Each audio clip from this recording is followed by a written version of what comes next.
Día 24 para la preparación de la consagración a María. Retiro de María. Primer día. Durante este retiro, hemos contemplado con el corazón ciertas verdades de nuestra fe que están relacionadas con la consagración mariana. Uno podría decir que estamos en una especie de peregrinación de fe que nos conduce al día de consagración. También María, durante su vida terrenal, estuvo en una especie de retiro y peregrinación de fe. También reflexionó en su corazón diferentes verdades que están relacionadas con la consagración mariana. Después de todo, no descubrió de golpe su vocación de ser madre espiritual y mediadora. Como nosotros, María necesitó caminar por fe mientras reflexionaba en su corazón.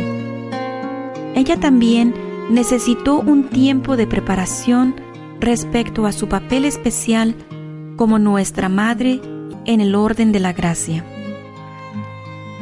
Debido a que la mediación maternal de María es tan fundamental para una apropiada comprensión de la consagración mariana, vamos a pasar los próximos días haciendo un retiro dentro de nuestro retiro. Lo haremos examinando el retiro de María. En otras palabras, vamos a acompañar a María a lo largo del camino que Dios le enseñó para descubrir poco a poco su vocación de ser nuestra madre espiritual y mediadora. En cierta forma, el retiro de María comienza en la Anunciación, mediante su sí a Dios, su fiat. Aceptó su vocación de ser la madre de Jesús, pero sabía también que aceptaba la llamada de ser la madre espiritual de todos los cristianos. No lo sé. Lo que sé es que todo el misterio de la Anunciación dio a María algo asombroso para contemplar. Y sucede que ese algo está profundamente relacionado con la consagración y entrega a María. Lo pongo de este modo. ¿Quién fue la primera persona que se entregó a María? No fue San Luis de Montfort, fue Dios Padre. Juan Pablo explica: conviene reconocer que antes que nadie, Dios mismo, el Eterno Padre, se entregó a la Virgen de Nazaret, dándole su propio Hijo en el misterio de la Encarnación. María seguramente se maravilló de este acto de humildad de parte de Dios. Al maravillarse de ello y contemplarlo, puedo haber empezado a tener una idea de que Dios desearía más tarde que las personas a quienes vino a redimir siguieran su ejemplo. María tuvo muchas otras cosas que contemplar durante su preparación para ser aún más totalmente nuestra madre en el orden de la gracia. Los evangelios sinópticos, Mateo, Marcos y Lucas, ofrecen varios puntos de reflexión que hablan de la maternidad espiritual de María. Mira, por ejemplo, el pasaje del Evangelio de Marcos, capítulo 3, versículos 31 al 35, en donde los primos de María y Jesús están afuera, queriendo ver a Jesús, y por tanto mandan a buscarlo y lo llaman. Jesús responde con una pregunta: ¿quiénes son mi madre y mis hermanos? Luego, mirando a los que están sentados a su alrededor, dice: estos son mi madre y mis hermanos. porque todo el que hace la voluntad de Dios es hermano mío y hermana y madre. Al dar esta respuesta, ¿se mostró Jesús como un mal hijo? No. Fue exactamente la clase de hijo que su padre quería que fuera. Al mismo tiempo, preparó a su madre para ser la persona que él quería que fuera. Especialmente, le reveló el nuevo vínculo filial del reino que va más allá de los lazos carnales. En otras palabras, señaló la primacía del Espíritu sobre la carne, la primacía de la paternidad sobrenatural de Dios sobre la paternidad o maternidad de la humanidad.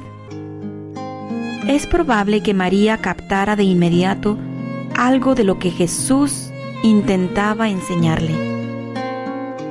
Después de todo, por años había meditado en su corazón otra extraña respuesta de Jesús, la que dio cuando lo encontró en el templo después de 3 días de buscarlo con angustia. ¿No sabían que yo debo ocuparme de los asuntos de mi Padre?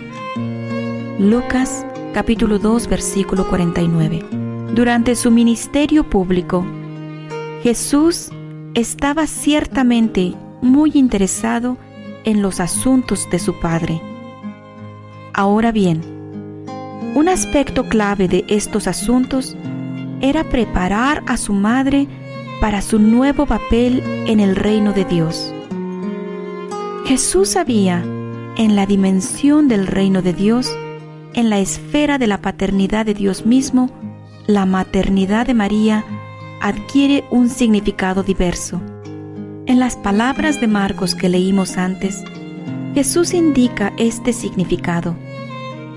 Todo el que hace la voluntad de Dios es hermano mío y hermana y madre. Podemos estar seguros que María meditó esto en su corazón y que se dio cuenta que a través de estas palabras Jesús no la rechazaba, sino que la preparaba. ¿Podemos estar seguros de que Jesús no rechazaba a María? Sí podemos. Aun si las palabras de Jesús suenan como si estuviera rechazándola, lo cual no es así. Al contrario, si consideramos un pasaje similar del Evangelio de Lucas, en el capítulo 11, versículos 27 al 28, queda claro que Jesús bendice a su madre. En este otro pasaje, una mujer levantó la voz de entre la multitud y dijo a Jesús: «Feliz la que te dio a luz y te crió». Jesús responde de manera similar a lo que leímos en Marcos. Felices, pues, los que escuchan la palabra de Dios y la observan. Al leerlo por primera vez puede parecer una reprimenda a María, pero no lo es. Después de todo, ¿quién escuchó y observó la palabra de Dios mejor que María? Nadie. Por tanto, Jesús realmente bendice a su madre, y ella se daría cuenta de ello. María es una mujer increíblemente perceptiva y prestaba especial atención a cada palabra y acción de Jesús. No se le escapaban las sutilezas de sus enseñanzas, y progresivamente llegó a estar consciente del misterio en gestación de su propia maternidad excepcional. A medida que se esclarecía ante sus ojos y ante su espíritu la misión del Hijo, ella misma, como madre, se abría cada vez más a aquella novedad de la maternidad, que debía constituir su papel junto al Hijo. No había dicho desde el comienzo: He aquí la esclava del Señor, hágase en mí según tu palabra. Por medio de la fe, María seguía oyendo y meditando aquella palabra. María, madre, se convertía así, en cierto sentido, en la primera discípula de su Hijo, la primera a la cual parecía decir: sígueme. ¡Qué alegría debía ser para Jesús tener a una discípula que lo entendía perfectamente! ¡Qué consuelo para su corazón encontrar tal receptividad a la palabra de Dios! Mañana reflexionaremos más sobre la receptividad de María y cómo le llevó a descubrir otro aspecto de su papel al lado de su Hijo en su obra de salvación. Este papel ciertamente involucra, como Juan Pablo escribió, una novedad de la maternidad. Así, en Caná veremos que da a luz a la fe de los discípulos de Jesús, propiciando su primer milagro, que acontece gracias a su receptividad maternal de la necesidad humana. Ven, Espíritu Santo, que habitas en María, ayúdame a ser fiel a la oración contemplativa de corazón, así como María. Amén.